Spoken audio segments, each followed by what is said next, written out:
Hello, today I'm reviewing my 2017 Santa Cruz Hightower C with the D build kit. I'm going to start from the front and try not to talk about the things that are already listed on Santa Cruz's website.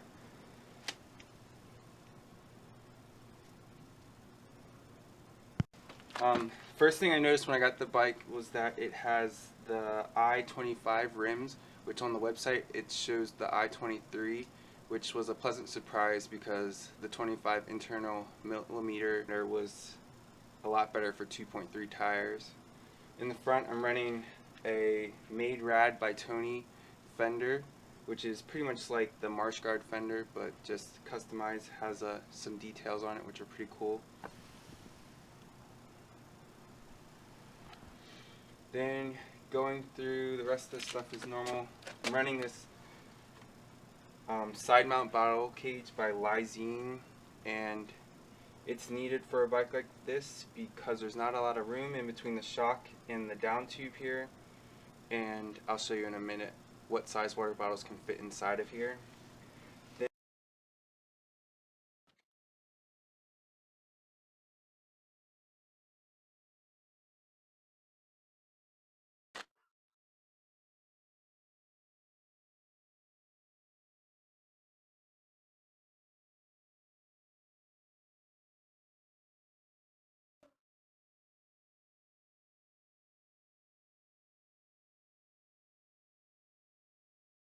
To the rear, it comes with the EXO Maxxis tires, which is also a pleasant surprise because that's what I would run here in Pennsylvania because of the rocks, and you get those stock, which is really good. You don't have to spend extra money on that.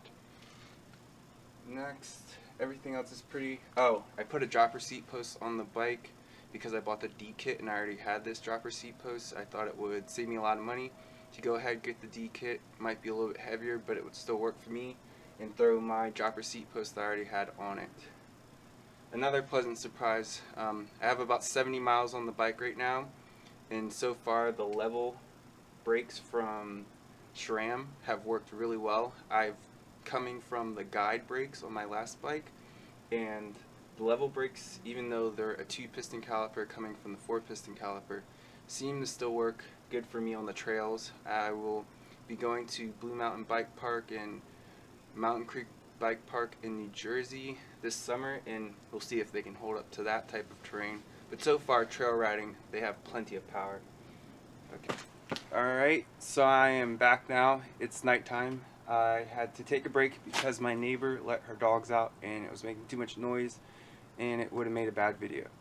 I ride an extra large frame, and I got the bike weighed today at my friend's house and it was 33 pounds today, which is kind of disappointing. I was hoping that it would be around 30 pounds, but I do have the D kit, so it has heavier components and I can understand why. Rhythm fork here, I didn't know what to think. Of course the Fox Factory with the Fit 4 damper would be much better, but the Rhythm fork here with the Fit damper, or with the grip damper, has worked really good for me so far. It has the 34mm stanchions, which I'm coming from the RockShox Revelation, which has the 32mm stanchions. Was a decent fork, but wasn't strong enough or stiff enough for me. I weigh about 185 pounds, and switching to this fork is definitely much stiffer. The damping is adequate. It seems to be very supple and very responsive to small bumps. When you sit on the bike, it initially moves very easily. It's very sensitive.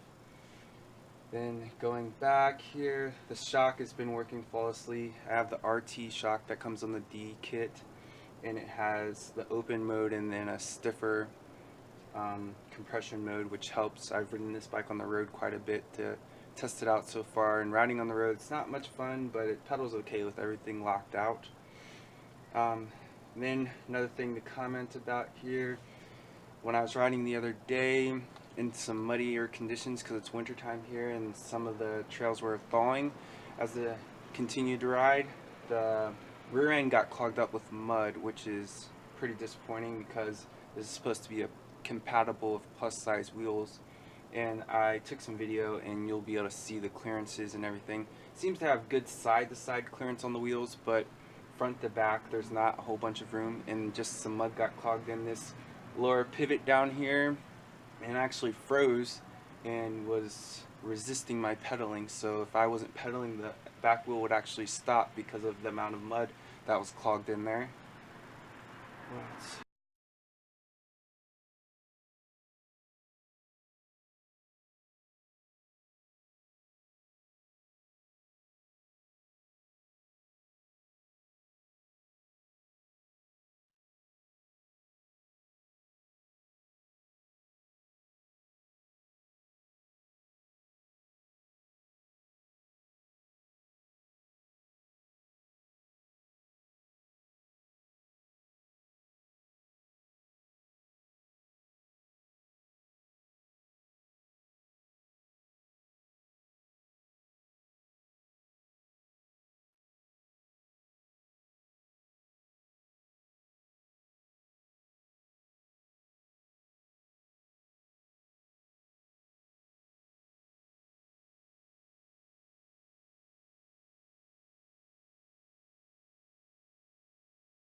Okay, I have a few last things to talk about here on the bike. The handling, overall, the characteristics, the riding, how this bike feels when you're on the trail. It seems to handle very well around turns. It turns quickly and you can get around pretty much any turn. I think that has to do with the modern geometry with the longer top tube. They put the shorter stem and everything on there.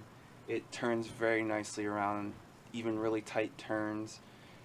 And then going on about the rest of the bike, it's a pretty, as I said before, 33 pounds is pretty heavy, and it's not cross-country feeling. It's not a very fast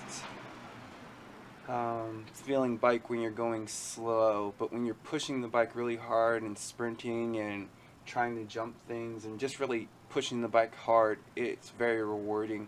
It's very fun to ride it very fast, but at slower speeds it can be a lot of bike and it kind of weighs on you. It feels heavy when you're going slow.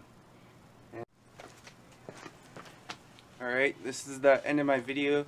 Hope you guys liked it. Please hit the like button if you did, and subscribe if you wish to see more videos.